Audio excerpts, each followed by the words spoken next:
আজকের যে শুভ রামনবমী উৎসব সারা ভারতবর্ষ ব্যাপী প্রত্যেকটি প্রান্তে প্রভু রামচন্দ্রের আজকে শুভ রামনবমীতে আমরা ক্ষুদ্র আকারে হলেও কুশলী বাজারে আমরা রামনবমীর উৎসব শুরু করব এবং আমাদের যে পথসভা আছে এই রামনবমীর প্রভু রামচন্দ্রের যে প্রতিকৃতি রয়েছে সেই প্রতিকৃতিতে আমরা পুষ্পার্ঘ্য নিবেদন করব। আমার সঙ্গে আপনারা সবাই বলবেন প্রভু রামচন্দ্রের প্রণাম মন্ত্র নমঃ রাম রাম রামচন্দ্রায় চন্দ্রায় রাম ভদ্রায় বেধসে নমঃ রঘুনাথায় সীতায় পতয়ে নমঃ ওম নমঃ রাম রামচন্দ্রায় রাম ভদ্রায় বেধসে নমঃ রঘুনাথায় সীতায় পতয়ে নমঃ জয় শ্রীরাম জয় শ্রীরাম ভারত মাতা কি জয় ভারত মাতা কি জয়।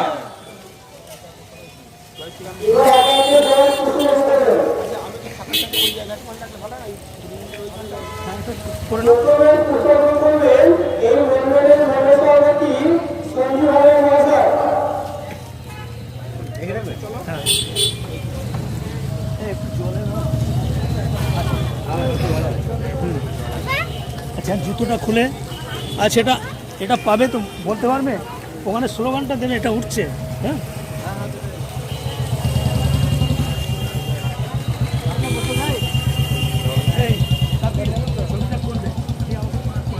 ওখানে বলো ইয়ে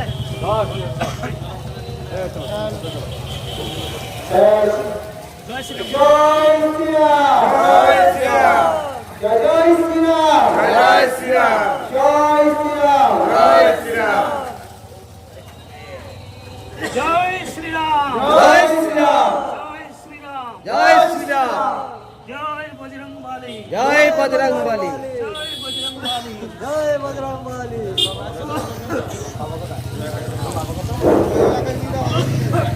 জয় শ্রীরাম জয় শ্রীরাম জয় জয় শ্রীরাম জয় শ্রীরাম জয় শ্রীরাম জয় জয় শ্রীরাম জয় শ্রীরাম জোরসে বলো জয় শ্রীরাম জয় জয় শ্রীরাম।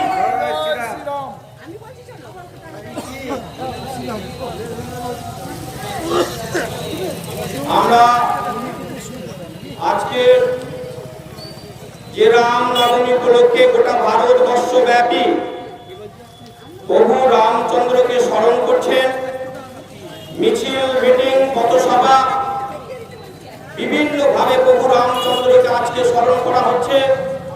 কারণ আপনারা জানেন যে আজকের এই বিশেষ দিনটি প্রভু রামচন্দ্র 500 বছর তাঁবুতে ছিলেন।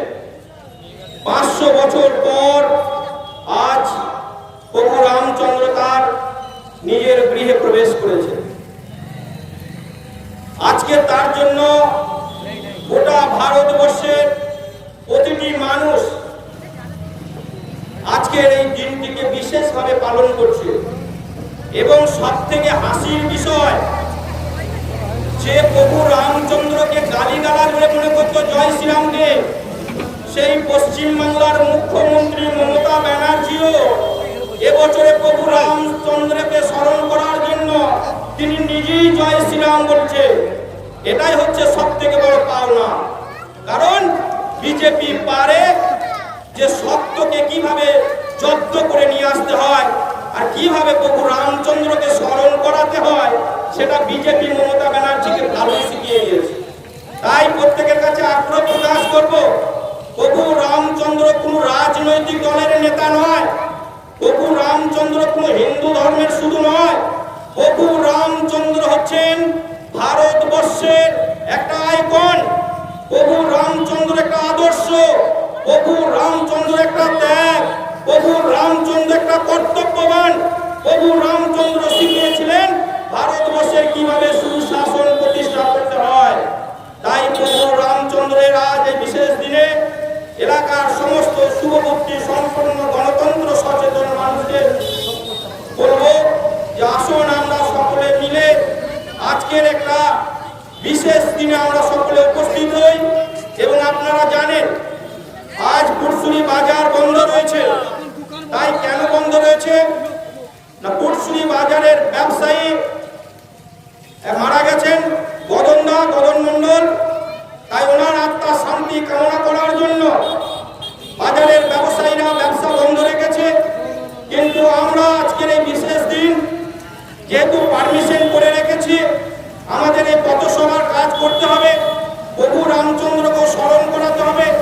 তাই আমরা আমাদের কাজ বন্ধ রাখবো না, কিন্তু আমরা পরশুনি ব্যবসায়ী গদনদাকে আমরা সকলেই উপস্থিত থেকে ওনার আত্মার শান্তি কামনা করার জন্য আমরা সকলে উঠে দাঁড়িয়ে 1 মিনিট নীরবতা পালন করব এবং তারপর আমরা আমাদের কাজ শুরু করব। আমাদের বলবো আপনি টাইমটা দেবো।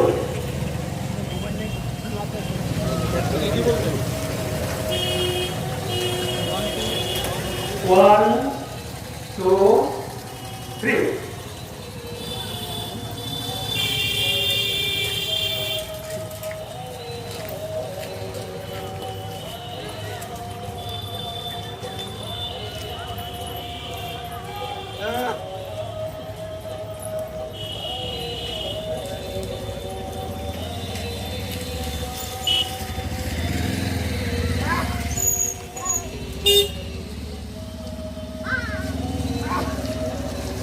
ओम शांति, ओम शांति, ओम शांति, ओम शांति, ओम शांति, ओम शांति, शांति ओम। शांति ओम।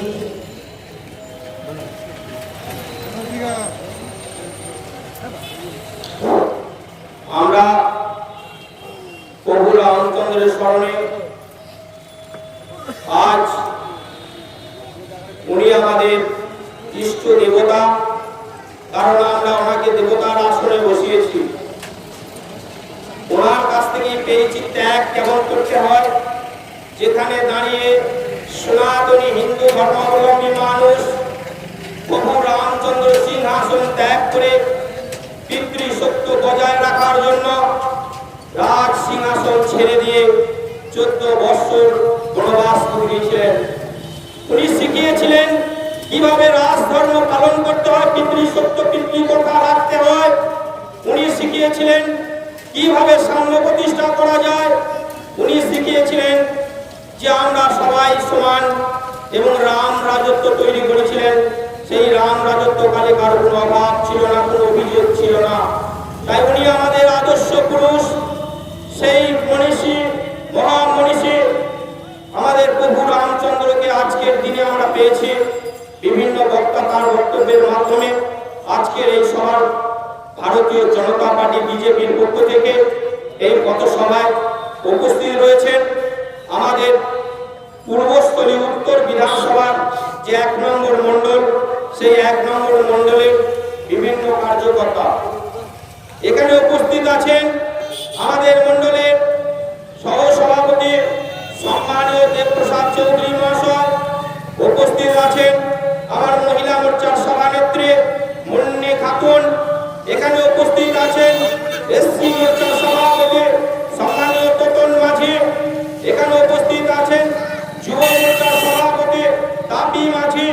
এখানে উপস্থিত আছেন আমার মণ্ডলের যে মণ্ডল কমিটি, সেই মণ্ডল কমিটির সাধারণ সম্পাদক নয়ন দাস এবং বিভিন্ন বুথ সভাপতি ও সংখ্যালঘু মোর্চার সভাপতি আফসার আলী শেখ মহাশয়, আফসার আলী খান।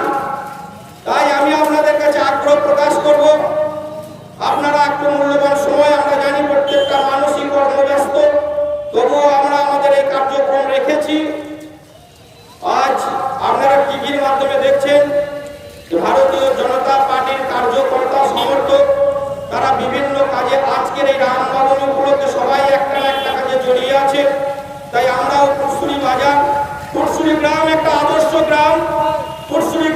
আজকের দিনটা যদি আমরা কিছু না করি তাহলে বড় অন্যায় হয়ে যাবে বন্ধু। কারণ এই পুরসুই গ্রাম থেকে তৎকালীন দিনে প্রভু রামচন্দ্রের মন্দির নির্মাণ করার জন্য পুরসুই গ্রামে যে একটা ইট পুজো করা হয়েছিল, সেই ইট পুজো করে সেই অযোধ্যা রাম মন্দিরে পাঠানো হয়েছিল।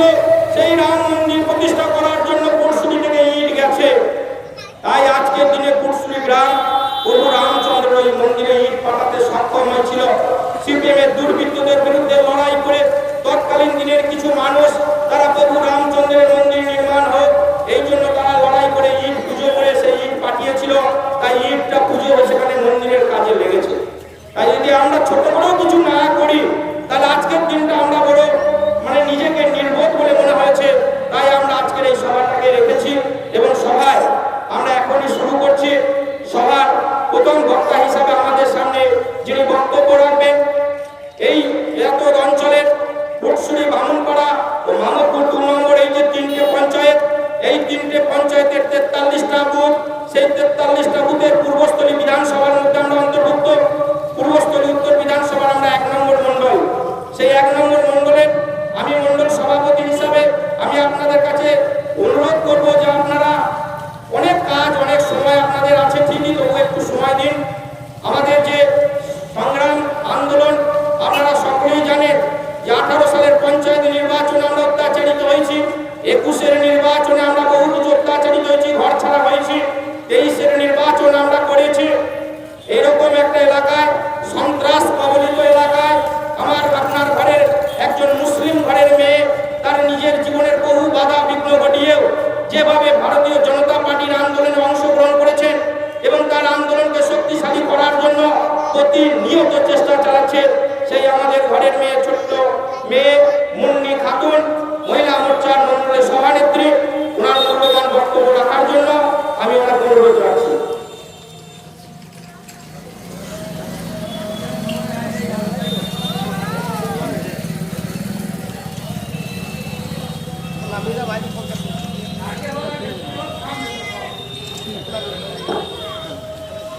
নমস্কার, আমি মন্ডল সভাপতি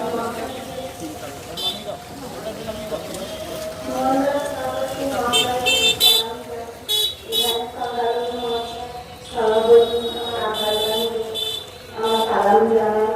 এখানে খুব সভাপতি আমার তরফে সালাম জানাই।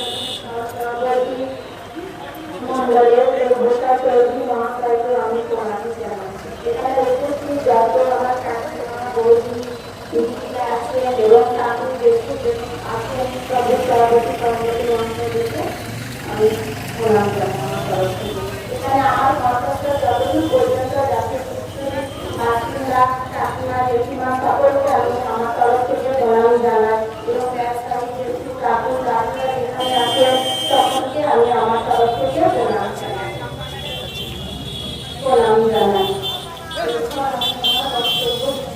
শুরু করছি। করোনা সংকটকালে অবস্থা ও ব্যস্ততা। করোনা আক্রান্তদের পরিসংখ্যান গোপন করে প্রতিটি ভারতীয় নাগরিক জীবনকে করে মুখে তুলে দিয়েছে তৃণমূল কংগ্রেস। আজ পর্যন্ত বর্তমানে পশ্চিমবঙ্গে সম্পূর্ণভাবে করোনা আক্রান্তদের সম্পূর্ণভাবে আনতে পরীক্ষা করতে সম্পূর্ণভাবে ব্যর্থ হয়েছে। কেন্দ্রের আয়ুষ্মান প্রকল্প লাভ করাতে রাজ্যবাসীকে বঞ্চিত করা হয়েছে। এই কেন্দ্রের আয়ুষ্মান প্রকল্প পশ্চিমবঙ্গে চালু হলে বিগত 2 বছরে কয়েকশো কোটি টাকা সাশ্রয় হতো। এই টাকা অতিমার বিরুদ্ধে ব্যবহার করা যেত।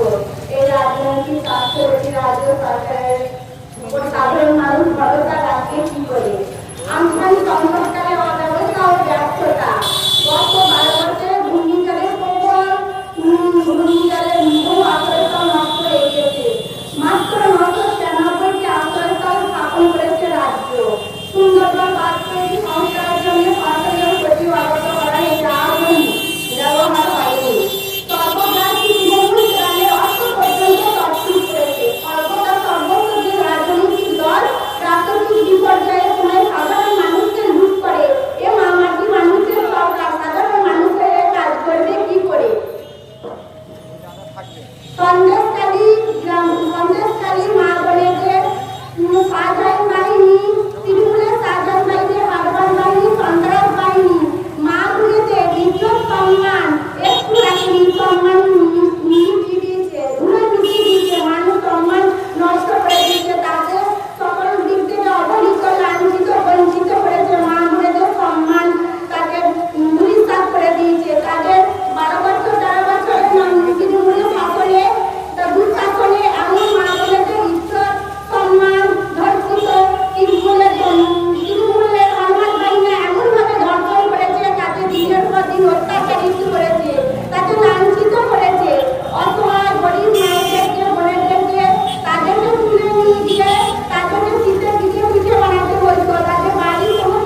প্রধানমন্ত্রী মহোদয় এই তৃতীয়বার প্রধানমন্ত্রী হলে তিনি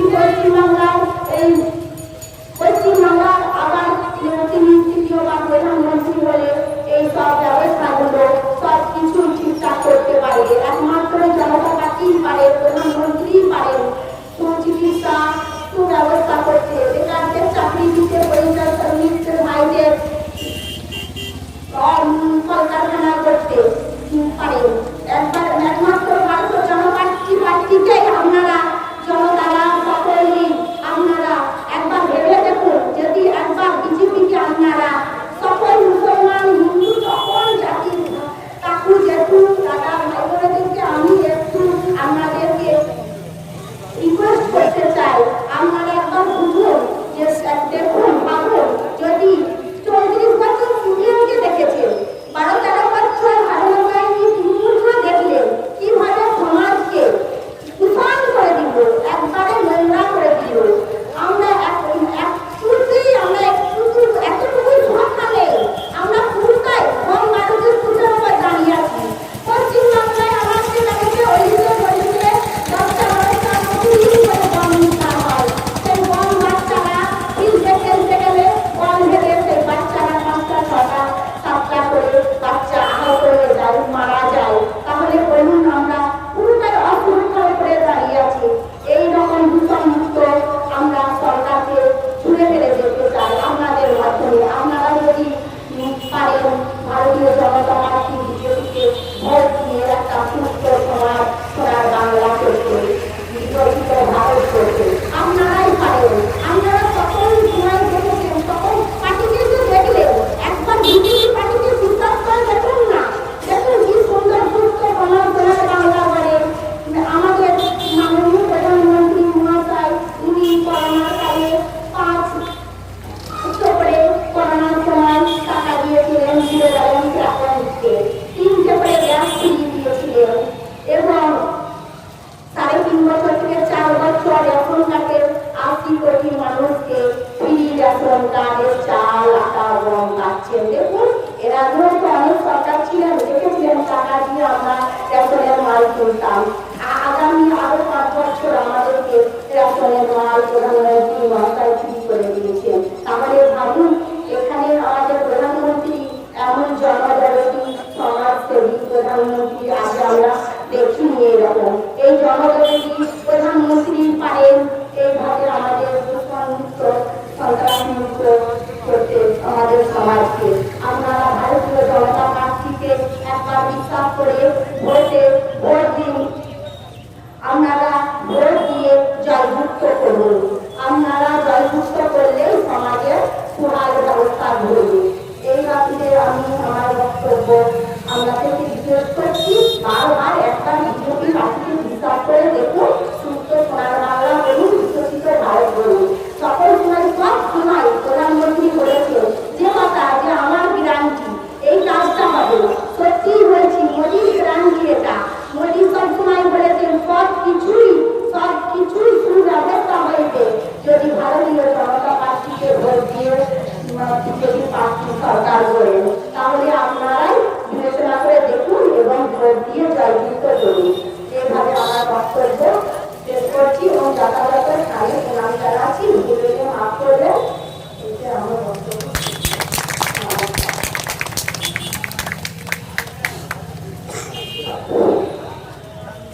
প্রতিবাদের মধ্য দিয়ে তৈরি হয় মানুষের আন্দোলন। আপনারা শুনলে অবাক হয়ে যায় যে ছোট্ট মেয়েটি শুধু ভারতীয় জনতা পার্টি করার জন্য কষা গ্রামে তার যে পুকুরের একটা পাড়ার ভাগ, অর্থাৎ সবই ভেস্টল্যান্ডের ওপরে যে মাছ চাষ করে পুকুরে মাছ চাষ করে খাওয়া হয়, কষা গ্রামের সকল মুসলিম পরিবারকে দেয়া হয়। এই মুন্নি খাতুনকে দেয়া হতো, কিন্তু আজ 3 বছর তার অধিকার থেকে বঞ্চিত করেছে এবং মসজিদের যে চাঁদা সেটাও নেওয়া বন্ধ করেছে। অপরাধ শুধু ভারতীয় জনতা পার্টি করে, আর যারা বন্ধ করেছিল সেই তৃণমূলের নেতা হারমাদ বাহিনীরা আজ আমার সঙ্গে যোগাযোগ রাখছে যে ভাই আমরা আছি। আমি তাদের উদ্দেশ্যে বলতে চাই, তাহলে মুন্নি কি অপরাধ করেছিল 3 বছর আগে? সময়ের কথা বলবে। আমরা প্রতিটি মানুষ সময়ের অপেক্ষায় তুলে দেব। তাই আমি আপনার সামনে প্রত্যেকের কাছে বলতে চাই, এখন আপনাদের সামনে বক্তব্য রাখবেন আমাদের প্রেরণা এই অঞ্চলের ভারতীয় জনতা পার্টির অভিভাবক, যার অনুপ্রেরণায় আমরা আজ ভারতীয় জনতা পার্টি করতে এসেছি, সেই সম্মানীয় দেবপ্রসাদ চৌধুরী মহাশয়কে ওনার মূল্যবান বক্তব্য রাখার জন্য অনুরোধ করছি।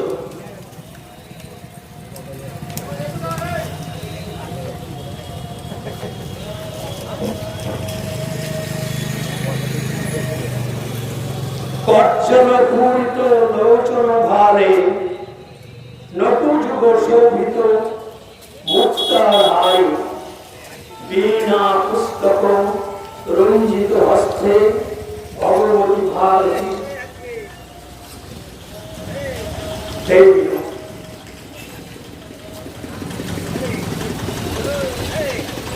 এই যে মাইক্রোফোনের সামনে দাঁড়িয়ে বক্তব্য রাখা, এটাও কিন্তু দেবী সরস্বতীর দান। আজকে শুভ রামনবমী উপলক্ষে ভারতীয় জনতা পার্টির উদ্যোগে যে পথসভা চলছে, এই পথসভায় আমার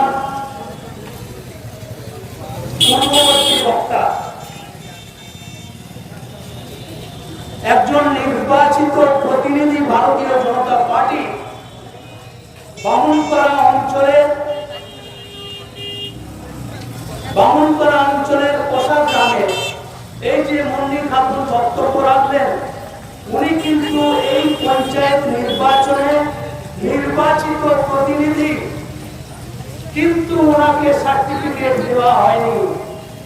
আমার প্রচন্ড গর্ববোধ হচ্ছে সংখ্যালঘু সম্প্রদায় থেকে এই যে মেয়েটি এত সুন্দর বক্তব্য রাখলো, তার কোনো প্রশংসাই যথেষ্ট নয়।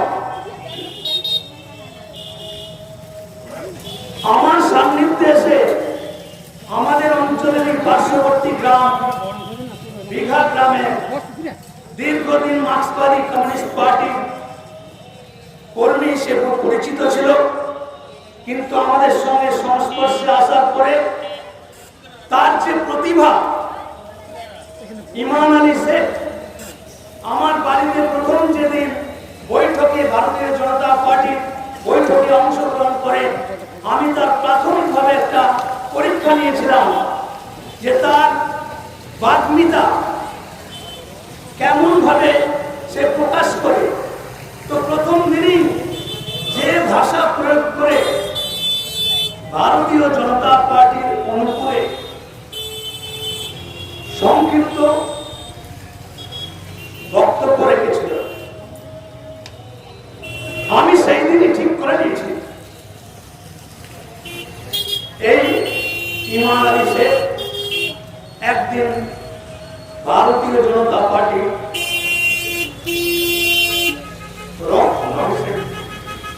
আত্মপ্রকাশ করবে। আজকে আমার প্রচন্ড গর্ব হচ্ছে ইমান আলী শেখকে নিয়ে, কারণ এই বিধানসভায় বিগত দিনের লোকসভায় বিভিন্ন প্রান্ত থেকে সেই ইমান আলী শেখকে আজকে ডেকে নিয়ে যাচ্ছে বক্তব্য রাখার জন্য। লালটু শেখ তুল্য ভাড়াটু, আমি ঠিক এইভাবে কানপুরের একটি মিটিং এ জোর করে তার নাম ঘোষণা করে দিয়েছিলাম যে তুমি যা খুশি বলো, ভুল বলো ঠিক বলো, তুমি বুঝে নাও, আমি তোমার নাম ঘোষণা করে দিয়েছি, আমি তোমাকে একজন বক্তা হিসেবে দেখতে চাই। তো সেই লালটু শেখ আজকে সুবক্তা হিসেবে তৈরি হয়েছে। আমার লক্ষ্যই হলো আমার সহকর্মী, আমার সহযোদ্ধা, তাদেরকে অনুপ্রেরণা দিয়ে এখানে বসে রয়েছে আবুল ফরিদ। এইখানে আমাদের পুরনো যে পার্টি অফিস ছিল, প্রধানমন্ত্রীর জন্মদিন উপলক্ষে একটা অনুষ্ঠানে আমি আবুল ফরিদের নাম ঘোষণা করে দিয়েছিলাম। আমি বলেছি তুমি ভুল বলো, ঠিক বলো, যা খুশি বলো, কিন্তু তোমাকে মাইকের সামনে বলতে হবে। এটা হচ্ছে তাকে অনুপ্রেরণা যোগানো। এরকম আমাদের অনেক কর্মীকেই আমি উদ্বুদ্ধ করার জন্য তাদেরকে প্রেরণা দিয়ে এসেছি। আজকে আমি শারীরিকভাবে এতটাই পর্যদস্ত, আমি তো মৃত্যু পথযাত্রী হিসেবে বিগত 1.5 মাস শয্যাশায়ী ছিলাম। বিগত 1.5 মাস যাবৎ আমি শয্যাশায়ী। আমি যে এখানে মঞ্চে বক্তব্য রাখছি এটা আমি আশা করিনি। আমার শারীরিক কন্ডিশন এমন পর্যায়ে পৌঁছে গিয়েছিল আমি সোজা দাঁড়াতে পারছিলাম না। যাই হোক, ডাক্তার দেখিয়ে ওষুধ নির্ভরশীল হয়ে আজকে আমি আবার উঠে দাঁড়িয়েছি। আমার সেই গগনভেদী আওয়াজ, ঘন্টার পর ঘন্টা চিৎকার, আপনারা পরশুরি বাজারে বহু মানুষ আমার বক্তব্য শুনেছেন। সেই স্পিড এই মুহূর্তে আমার সত্যি করে নেই। অনেকটা স্মৃতিভ্রষ্ট হয়ে গেছি। এখন আর বয়সটা তো কম হবে না। বিগত 39 বছর ধরে ভারতীয় জনতা পার্টির একজন দায়িত্বশীল কার্যকর্তা হিসেবে অনেকগুলি পদের দায়িত্ব আমি পালন করেছি। আমি রাজ্য বিজেপির কিষাণ মোর্চার একজন দায়িত্বপ্রাপ্ত সৈনিক হিসেবে কাজ করেছি।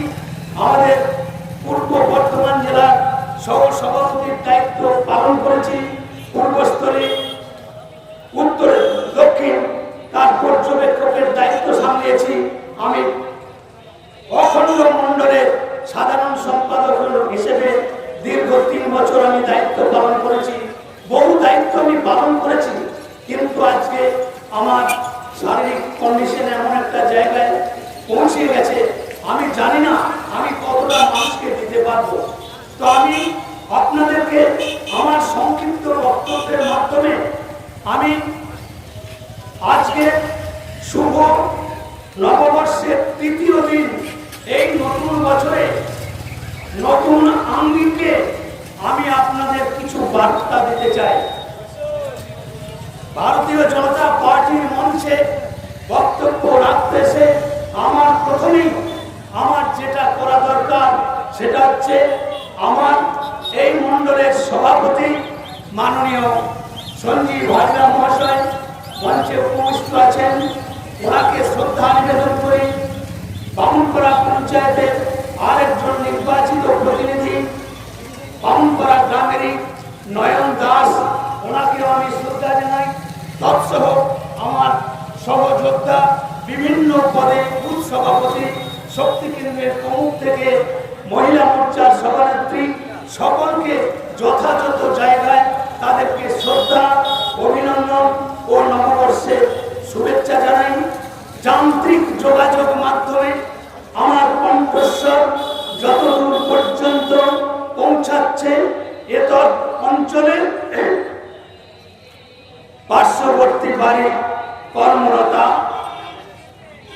মা ও পিতৃস্থানীয়দের প্রণাম জানাই। আমার সমবয়সীদের জানাই গৈরিক অভিনন্দন। এই পরশুরি বাজারে বিভিন্ন ব্যবসায় কর্মরত ব্যবসাদার বৃন্দকে শুভেচ্ছা জানাই। বিভিন্ন প্রান্ত থেকে আগত ক্রেতা মণ্ডলী তাদেরকেও শুভ নববর্ষের প্রীতি ও শুভেচ্ছা জানাই। ভারতীয় জনতা পার্টির মঞ্চে আজকে প্রভু রামচন্দ্রের শুভ রামনবমী উপলক্ষে আমাদের এই প্রোগ্রাম। প্রভু রামচন্দ্র যে রামলালা প্রতিষ্ঠা হয়েছে 2020 সালের 5ই আগস্ট, আমাদের ভারতবর্ষের নয়নের মণি, যশস্বী বিশ্ব বরেণ্য প্রধানমন্ত্রী নরেন্দ্র দামোদর দাস মোদীর তত্ত্বাবধানে, ওনার পৌরোহিত্যে রামলালার মূর্তি প্রতিস্থাপন এবং রাম মন্দিরকে পুনর্গঠনের জন্য উনি সূত্রপাত করেছিলেন 2020 সালের 5ই আগস্ট।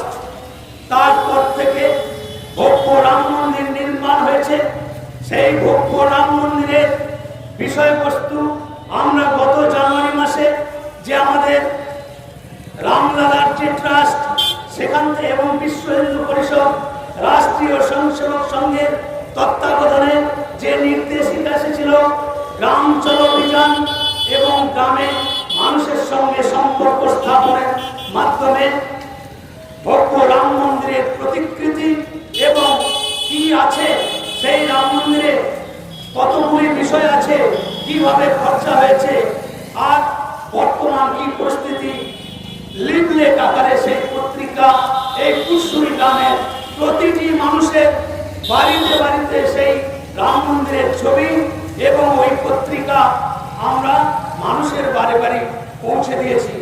কিন্তু আমি একটা জিনিস উপলব্ধি করেছি, গ্রামের প্রতিটি মানুষ কে কি রাজনীতি করে সেটা আমরা দেখিনি। সিপিএম, কংগ্রেস, তৃণমূল কংগ্রেস কোনো ভেদাভেদ করেনি। দলমত নির্বিশেষে আমরা প্রতিটি মানুষের বাড়িতে গেছি, আমরা প্রতিটি মানুষের কাছে আমাদের বার্তা বহন করে তাদের কাছে পৌঁছে দিয়েছি এবং মানুষ স্বতঃস্ফূর্তভাবে আমাদেরকে সাদর আমন্ত্রণ জানিয়েছে এবং আমাদেরকে সাধুবাদ জানিয়েছে। তাই তাদেরকেও, সেই পরিবারকেও ভারতীয় জনতা পার্টির পক্ষ থেকে আজকের শুভ নববর্ষে পূর্ণ তিথিতে তাদেরকেও শুভেচ্ছা, অভিনন্দন ও শ্রদ্ধা জানাই। বিগত 500 বছরের ইতিহাস বর্ণনা করার সময় এখন নয়, কারণ আজকে ইন্টেলেকচুয়াল পার্সন মানুষ এবং এই যে ব্যবস্থা, ইন্টারনেট ব্যবস্থা, দূরদর্শন থেকে আপনারা বহু সংবাদ তথ্য মোবাইল পরিষেবার মাধ্যমে বহু ঘটনার পরম্পরা আপনারা উপলব্ধি করেছেন। যে অযোধ্যায় রাম মন্দির নির্মাণের প্রাক্কালে 1989 সালে যে গণ আন্দোলন সংগঠিত হয়েছিল, সেই গণ আন্দোলনে আপনাদের আমি স্মরণ করিয়ে দিতে চাই যে অশোক সিংহের নেতৃত্বে বিশ্ব হিন্দু পরিষদের তত্ত্বাবধানে, রাষ্ট্রীয় স্বয়ংসেবক সংঘের তত্ত্বাবধানে, বজরং দলের নেতৃত্বের তত্ত্বাবধানে যে গণ আন্দোলনকে সংগঠিত করে যে রাম মন্দির নির্মাণের যে সংকল্প তারা গ্রহণ করেছিল, সেই সংকল্পকে সার্থক রূপ দেওয়ার জন্য বহু মানুষের জীবন আহুতি দিতে হয়েছে। আপনাদের স্মরণ করিয়ে দিতে চাই, আমাদের রাম কোঠারি, শরৎ কোঠারি কলকাতার সেই পথসেবায় অংশগ্রহণ করে তারা জীবন আহুতি দিয়েছে। এই কুশুরি গ্রামেও আমরা রাম মন্দির নির্মাণ প্রকল্পে আমাদের যে নির্দেশ এসেছিল, কুশুরি গ্রামে অতীতের এই ঘটনা আজকে বলতে এই জন্য হচ্ছে যে বর্তমান রাজনীতির প্রেক্ষাপটে যে বাতাবরণে মার্ক্সবাদী কমিউনিস্ট পার্টির নেতারা আজকের দিনেও মিথ্যাচার, ধান্দাবাজি রাজনীতি পরিচয় তারা প্রতিটি সপ্তাহে দিয়েছে, তার প্রমাণ আমরা 1989 সালে সেই রামশিলা পূজনের যে ব্যবস্থা, পূর্ব নির্ধারিত কর্মসূচি, সেই নির্ধারিত কর্মসূচি আমার নেতৃত্বে সেদিন গোটা কুশুরি গ্রামে আমরা রামশিলা পূজনের সমস্ত ব্যবস্থা করেছিলাম। কুশুরি কালী মন্দিরে মার্ক্সবাদী কমিউনিস্ট পার্টির নেতারা জানতো, এরা পরিকল্পনা করে তৎকালীন সময়ে মার্ক্সবাদী কমিউনিস্ট পার্টির গরিব মানুষদেরকে খেপিয়ে তাদের হাতে ঝেঁটাল ধরিয়ে দিয়ে, তাদের হাতে লাঠি ধরিয়ে দিয়ে আমাদের সেই রামশিলা পূজনকে বন্ধ করে দেবার পরিকল্পনা নিয়েছিল। কালীতলায় তারা হাজির হয়েছিল, প্রায় 500 শতাধিক মানুষকে তারা খেপিয়ে তুলেছিল। আমি কিন্তু জানতাম, আমার কাছে সূচনা ছিল, তাই পূর্ব নির্ধারিত কর্মসূচি অনুযায়ী আমি DM, SP, SDO, CI, BDO, মন্তেশ্বরের তৎকালীন ভারপ্রাপ্ত অফিসার ওসিকে আমি লিখিত আকারে মাস পিটিশন দিয়ে রেখেছিলাম। ঠিক সেই উক্ত দিনে, যেদিন রামশিলা পুজো করব, উক্ত দিনে এই সিপিএমের নোংরা রাজনীতির পরিচয় এই এলাকার মানুষ, এই গ্রামের মানুষ দেখেছে কত নোংরামি এরা করতে পারে। কিন্তু প্রশাসন সিআই কালনা থেকে ছুটে এসেছেন, বিডিও ছুটে এসেছেন, মন্তেশ্বর থেকে বিশাল পুলিশ বাহিনী এই পুরসুরের মাটিতে আছড়ে পড়েছিল। কারণ তাদের কাছেও নির্দেশ ছিল, অশোক সিংহলের নির্দেশ, বজরং দলের নির্দেশ, রাষ্ট্রীয় স্বয়ংসেবক সংঘের সমস্ত প্রশাসনের কাছে নির্দেশ ছিল, যে কোনো মূল্যে যে কোনো পরিস্থিতিতে রামশিলা পুজো কেউ যেন বিঘ্ন ঘটাতে না পারে। সেই নির্দেশ অনুসারে সমস্ত প্রশাসন সেই 1989 সালে রামশিলা পুজো যাতে শান্তিপূর্ণভাবে হয়, সেদিন কালনা থেকে সিআই ছুটে এসে আমাদের পাশে দাঁড়িয়েছিল, ভিডিও ছিল।